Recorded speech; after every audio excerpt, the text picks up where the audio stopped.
What do they all want to do? Are they all like got different goals for when they grow up? Yeah, big goal. Very different. So my oldest is into like theater, acting. He's fluent in ASL, American Sign Language. So he wants to do like interpreting in a healthcare setting. And so that's kind of, he's a better human than any of us. That's like, the truly. greatest human of all time. Yeah. Big, just great kid. And then my second, third, and fourth sons are big sports guys. Like they want to do sports. And then my 3 toddlers, obviously not old enough to decide, but well, tell them to hurry up. Yeah. They need to decide right now. Hey, the others got to figure it out. Somebody's got to be a millionaire because they need to pay my bills after this. You know what I mean? Yeah, get them in the NFL or something. What's paying good these days? I mean, unfortunately for them, the gene pool wasn't great for them. Like, I'm the linebacker. Their dads are kind of small, on the smaller end, like the smaller side. Okay. So they're probably not going to have any chances in the NFL. But you never know. They could be water boy. There's money there. Yeah, for the coach. Sure. Not me ripping them to shreds. Oh, I'm yeah. so sorry. It's all jokes. No, say something nice. Thank you for the children. Thank you for the children. None of them want to do TV stuff? Yeah, 2 of them do. Okay, 2. Yeah, my but first. Like serious. Yeah, no, my first and my third sons, they like, I believe them. When they say they're going to be actors and comedians, I believe them. You're so funny. I do. Oh, okay. We have to be serious now. Okay, fine. I want to talk about your PCOS. Yeah. Did I say that right? Yeah. PCOS? Yeah. Is that how you say it? Yeah, PCOS, PCOS, yeah. PCOS journey. You've been very open about it. Yeah. How did that diagnosis change your perspective on your body? I always knew I was masculine. No, I'm just kidding. I do have high testosterone. That's how I found out. And also really heavy periods, irregular periods, multiple miscarriages. And so just learning that I had PCOS, I was like, okay, this is comforting to know that there's a reason why this is happening to me. Yeah. But it's been really difficult in terms of like my weight fluctuating, especially being in the public eye, because as you know, people will rip you to shreds if your hair is out of place. So let your weight fluctuate just a little bit, and now I'm too fat, and then I lose weight or I go get surgery and now I'm too skinny. And so like it has been challenging in that way, but you know, I'm on, you know, I do the best I can with PCOS. What was the hardest thing about opening up about that too, and telling people? Because I think that must have been kind of scary. It kind of feels like it's an excuse because I have a hard time losing weight when I work out and stuff like that. So it kind of would feel like I'd get on my podcast and talk about it, and it just felt like I was making excuses for why I couldn't lose weight. And I feel like so often people are like, oh, like you're just not doing this hard enough, or you don't want it bad enough, or you're not going to the gym enough. So it like nothing was ever enough. So it just felt like another excuse for like why certain things were the way they were. But people are always going to be sassy. Yeah. You know, they're always going to be little fuckers. For sure. Little fuckers. I love it. Yeah. That's not very nice. No, it's not. It sucks. But I mean, but I'm sure you helped a lot of people on the other hand. I hope so. Yeah. I mean, like you have to advocate for yourself. My doctor was like, you do not fit the typical profile for PCOS. So that was frustrating. But I was like, no, there's no reason. I'm wearing diapers in public because my periods are so heavy and irregular. Like nobody should be doing that. So I fought him, and I'm like, okay, then put it in my chart that you won't test me because I'm the one paying for this test. Like, why are you giving me such a hard time to just test me for something? And so then when we got the results and he came back to me, he was like, you were right, and I'm sorry. He apologized. He came back and said, you're going to die. Yeah. Oh, yeah, imagine. You're going to die. You have PCOS. Yeah. Wow, what an asshole. Yeah. No, but he's great, though. We love him? Yeah, we do love him. Okay, we do. He apologized to me, which I respected because I feel like a lot of times especially when males are wrong, they have a hard time admitting it. Well. Some males. So it was comforting to know that, you know, he felt bad for not wanting to test me. Yeah, why was he being so serious about it? I don't know.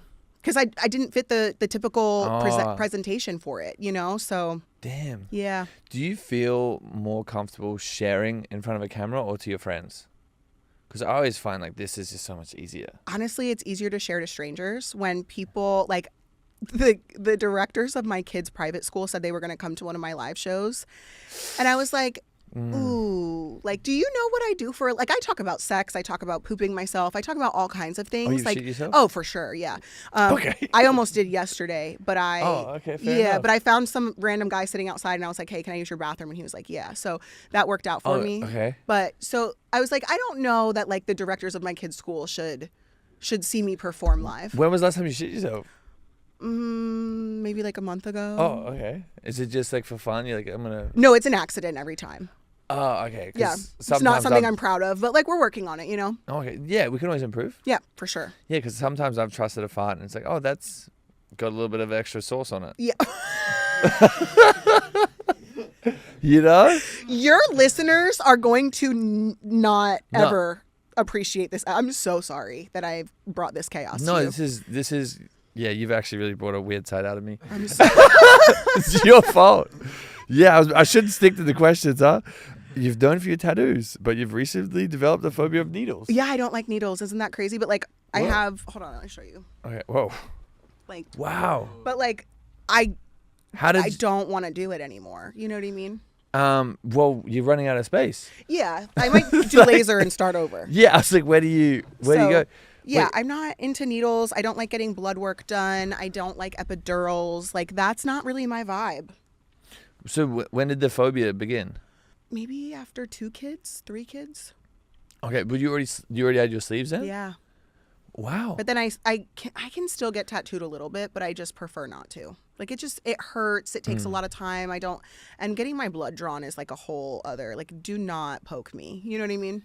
Yeah, I think one of our, again, shameless plug to the last episode, TJ, he has a massive phobia of needles. Okay. And he has this thing, it's called Rhythm Health. Guys, sponsor us. They put it on their arm and you just hit a button and it like draws your blood. What? Yeah.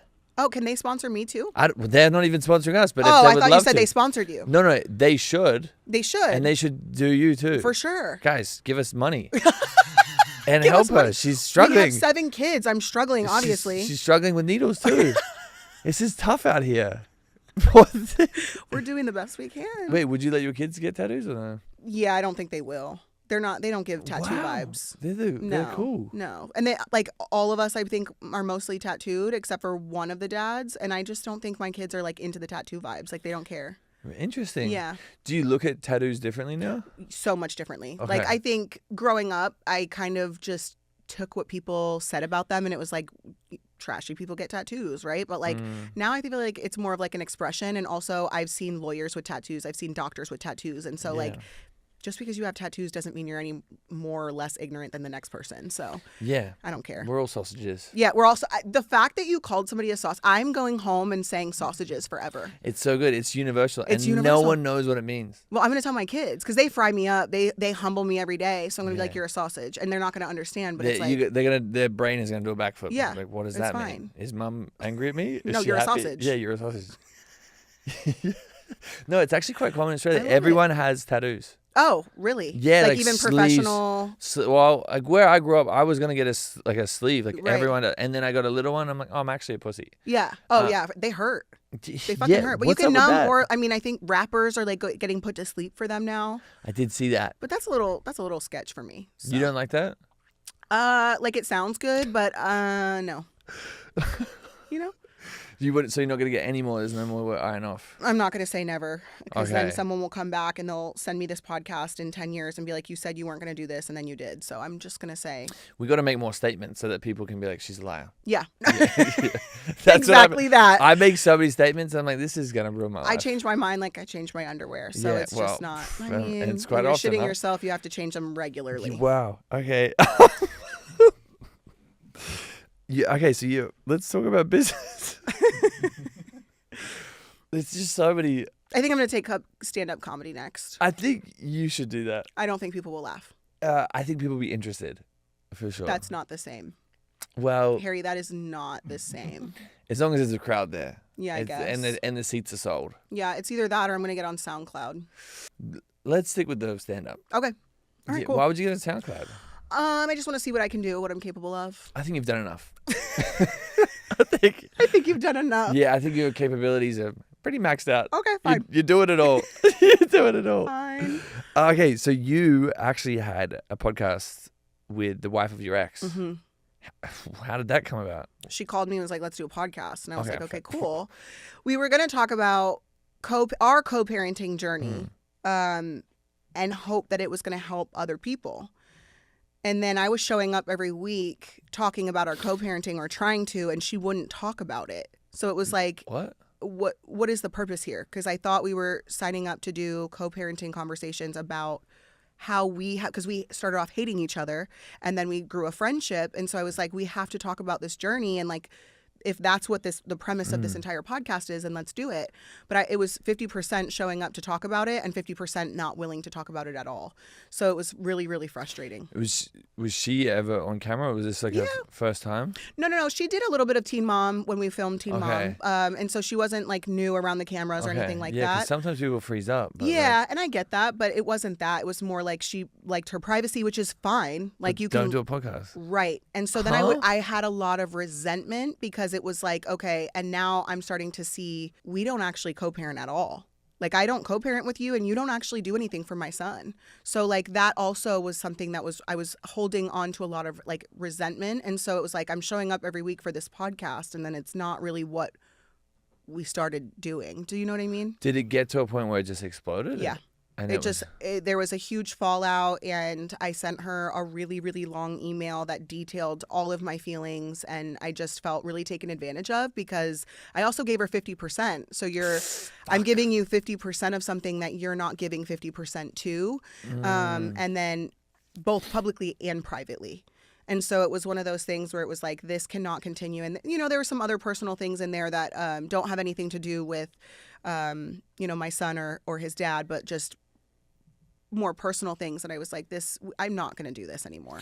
Yeah. How did you get the hump to become friends and then started a podcast? Because starting a podcast to actually like have to work with someone is I think another conscious decision. Well, so, and then my first podcast that I was telling you about with Lindsay, we talk about co-parenting. And so she kind of was upset because she's like, okay, we've started podcasting in the infancy of podcasting. And so we've built this incredible audience and community. And now this other woman gets to come in and basically rip and benefit from what we built. And she didn't essentially like pay her dues to the podcast space. And so she's ripping off the audience that her and I built.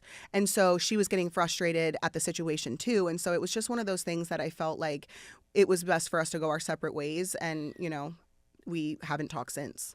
Really? Yeah. What was the point where you realized that you guys weren't co-parenting at all and that shit was hitting the fan?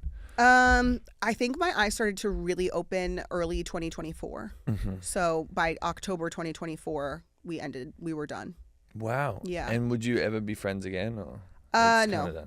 Wow. It was that bad? I mean, I will be cordial in public or for my son's sake. But they don't really have a relationship either. So for me, it's like, that's weird. Yeah. It's not, you know what I mean? Like, it's one of those things where like, I wish her the best, but I don't need to be friends or friendly with you. It's like, I don't wish you any ill will, but I just don't want to continue. Like, I don't want to fake a friendship. I don't want to pretend to be friends. I don't want to do any of that. Okay, so now moving forward, when we start a business or do anything like that, what are you looking for? Because my dad, he would always say, never get into business with your friends. That's what he always tell me. It's like, you're going to ruin the friendship.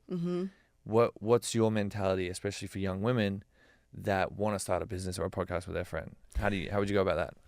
It's hard because my entire public life and how I make my money is my business is my personal life. Like, how I make money is my personal life. So if I can hire a friend, I'm going to hire a friend. And so I'm available. I have a price. And so it's just one of those things where it's like, to each their own. I feel like I do have a lot of really good working relationships with my friends. And that I think was just kind of an anomaly of a situation.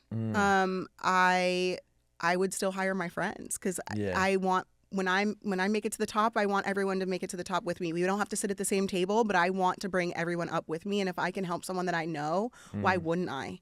And so it's just one of those things where you have to find like a really healthy balance between, okay, are we going to be friends after 5 where it's like we're done talking about work after 5 o'clock? Or are you going to have boundaries around that? Are you not talking about work after 5? Do you know what I mean? So it's like... Yeah, did you set boundaries early on with that? Or no. You just like... Now I feel like, one of my girlfriends is here. We have a podcast together, and she said that. She was like, it's really nice to kind of be out of Delaware and filming out here because we're not talking about work after work, and it's really nice. Yeah, that's good. So I think just finding that balance, if you do go into business with friends or family, like just finding a healthier balance, because it's way easier said than done for sure. But also to have content, like how do you like go and like live life and then like come back and have it for, like how do you have so much to talk about? That's a good question. Yeah, what's going on? That's it. Well, so I guess 7 kids, there's always a new story. Yeah. And like, so my first podcast, I actually signed that podcast contract without ever having met Lindsay in person. We started talking on Twitter. And so we kind of developed our friendship after we signed business contracts. And that's really cool. She also lives in a different state. So when we get together, it's way easier to talk about things because we're coming from 2 different states. Or, you know, I just got back from Atlanta. So I was with her in Atlanta and I got to see like where she lives and, you know, kind of how that goes. And then my friend that's on Karma and Chaos, she lives in New Jersey. So it's like there's always stuff to talk about. You don't make it easy for yourself. No, but like, you know what? Everyone's everywhere. What's the saying? It's like nothing good is ever easy, something like that. Yeah, but you can make it a bit easier. Maybe.